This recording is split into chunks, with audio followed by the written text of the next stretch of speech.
Sir, आज आप बहुत खुश दिख रहे हो, बहुत प्रसन्न भी हो। खुश रहो। मैं खुशी रहता हूँ और आपको देखकर और खुश हूँ। मुसलमानों की इतनी चिंता बैरिस्टर जिना भी नहीं करते थे। मुझे तो लगा कि बैरिस्टर जिना का कब्र से आत्मा उठकर अपने शरीर में घुस गया।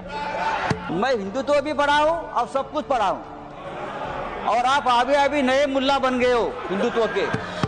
आप हमें मत सिखाइए, हमारा जन्म हिंदुत्व के काम के लिए हुआ है।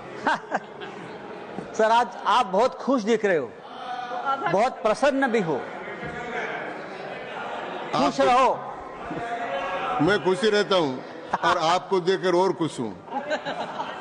सर, मैं देख रहा हूं कल से दोनों सदनों में गरीब मुसलमानों की बहुत चिंता हो रही है। अचानक इतनी चिंता हो रही है कि मुझे डर लगने लगा है, और मुसलमान भी डरे, हिंदू भी डरे हैं कि इतनी चिंता गरीब मुसलमानों की क्यों हो रही है। रिजू जी, मैंने आपका भाषण सुना, फिर गृह मंत्री जी का भाषण सुना। मुसलमानों की इतनी चिंता बैरिस्टर जिना भी नहीं करते थे। बैरिस्टर मोहम्मद अली जिना ने भी कभी इतनी चिंता मुसलमानों की नहीं की थी, वो आप कल से कर रहे हो। मुझे तो लगा कि बैरिस्टर जिना का कब्र से आत्मा उठकर अपने शरीर में घुस गया। ऐसा मत करो। हमें पहले लगता था कि हम सब मिलकर एक हिंदू राष्ट्र बना रहे हैं, लेकिन आपका भाषण, ये आपके सब देखकर मुझे लगा आप हिंदू पाकिस्तान बनाने जा रहे हो। ये सर, जिस तरह से ये आपने ये बिल जो आप लेकर आए हैं, ये लोगों का ध्यान भटकाने की एक रणनीति है। कल ही प्रेसिडेंट ट्रंप ने हिंदुस्तान के ऊपर 26% टैरिफ का आक्रमण किया, पूरा सबको डुबा दिया। तो ये असली मुद्दा जो है, उसी दिन आपने ये बिल लेकर आए हो, उसी दिन डाइवर्ट करने के लिए, उसी दिन चर्चा होनी चाहिए थी कि ये बिल जो प्रेसिडेंट ने, जो ट्रंप ने जो टैरिफ लगाया, उसे हमारे देश के ऊपर क्या प्रभाव पड़ेगा, हमारी अर्थव्यवस्था गिरेगी, हमारा रुपया गिरकर मर जाएगा। ऐसी बहुत सी बातों का जो ध्यान जनता सोच रही थी, तो आपने ध्यान हटा दिया और हिंदू मुसलमान के मुद्दे पर वापस आपने ध्यान ला कर दिया। जब भी बेरोजगारी, महंगाई, आर्थिक मुद्दे आते हैं, तो आप इस प्रकार के धार्मिक मुद्दे लेकर आते हो और 2 दिन, 4 दिन, 5 दिन चर्चा आप कर लेते हो।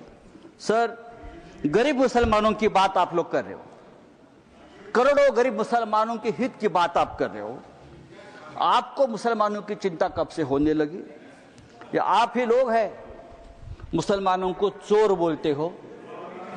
आप ही लोग हैं मुसलमान आपकी जमीन छीन लेंगे, आपके गले का मंगलसूत्र खींच लेंगे, आपके गाय बैल उठाकर लेके जाएंगे।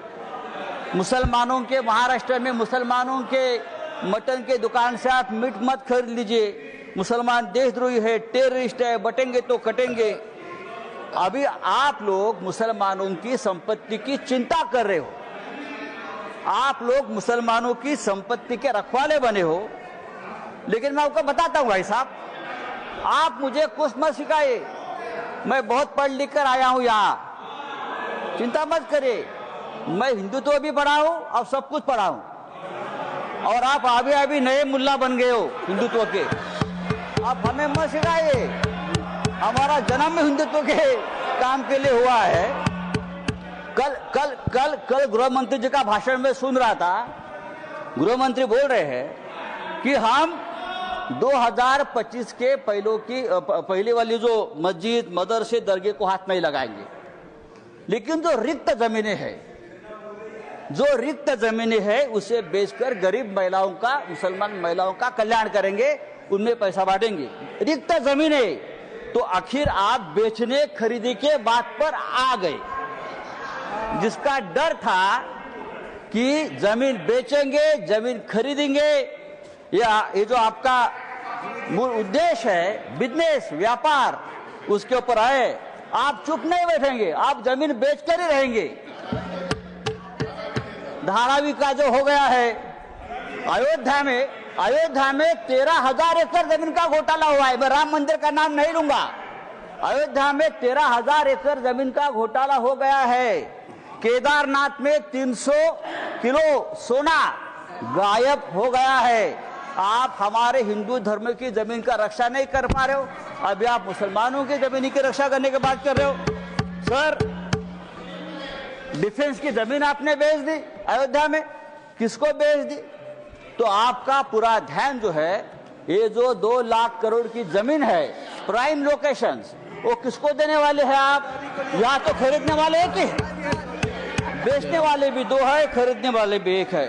तब अगर आपको जमीन की चिंता है, अगर आपको जमीन की चिंता है तो हमारे कश्मीर पंडित ही है। अब कश्मीर के हमारे पंडित भाई है, 40,000 कश्मीरी पंडित की अब तक जमीन नहीं मिली है, घर नहीं मिला है। आप उनकी चिंता करो, उनकी घर वापसी नहीं हुई है कश्मीरी पंडितों की, आप उनकी चिंता करो। सर,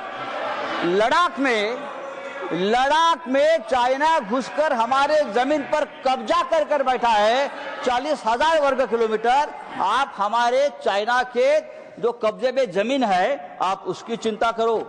आप हाँ दीजिए, हम रक्षा करेंगे, हमारा देश है। तो ये जो आपने एक बिल लाया है संजय जी, ये जो आपने बिल लाया है, वो आपका उद्देश्य साफ नहीं है।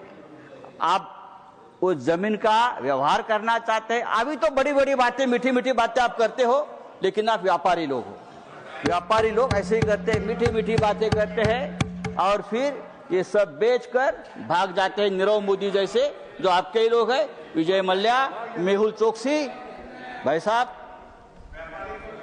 तो मैं आपको बोल रहा हूं, ये जो बिल लाया है, thank you Sanjay ji, thank you. ये बिल हमारे समाज के हित में नहीं है, हमारे देश के हित में नहीं है। आप फिर एक बार इस देश में तनाव पैदा करना चाहते हैं, फिर एक बार इस देश में दंगे भड़काना चाहते हैं, लेकिन आप ये धंधे बंद करो। धन्यवाद।